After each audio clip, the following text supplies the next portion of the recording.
I think we need to be supporting our seniors, and there are a number of programs we need to be making sure that all of the programs, we have a lot of nonprofits we have contracts with, and work to support them so we can do the jobs that way that government can't do alone. Look at that, orphans and widows. Orphans and widows, Yeah, exactly. You know, there's a lot of people that I've ran into, widows.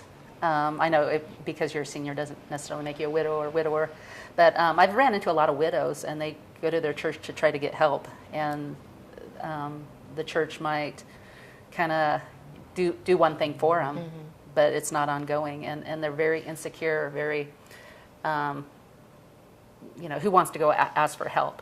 And so that should be something that just automatically happens, I think, within the Christian community anyway. I mean, that's a mandate that's given to us in the Bible. We've put our seniors into the hands of the government when our seniors, the mandate, take care of the orphans and widows should be in the hands of the church. And I just want to encourage churches, Christians, if you have a next door neighbor, and to make sure the widows around you are taken care of. But especially if you're in a church or a pastor, a leadership, take care of the widows. They shouldn't have to go to a government, increase our tax dollars when the church has a mandate to take care of them.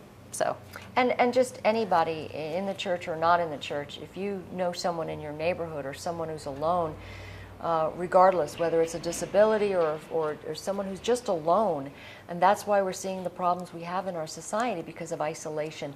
We used to have the support of a family and a community, and now we're more and more and more isolated, and that's where that isolation can really lead to some despondency, and it's not necessary because we can be doing this for each other.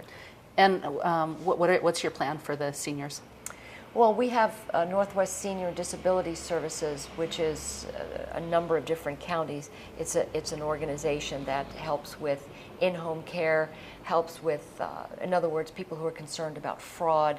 They really have a lot of different programs, and I think the trick is Meals on Wheels. The trick is getting our seniors aware of these different programs. That's where the problem is sometimes, is folks don't even know the breadth of services available.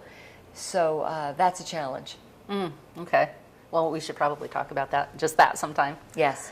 So, but that's still government, right? That's not given over to the church or volunteers? It's government. It's a government sponsored program. Yeah. Well, that's the thing. If they need help, somebody needs to come in and take care of them. But again, I encourage the churches to do that.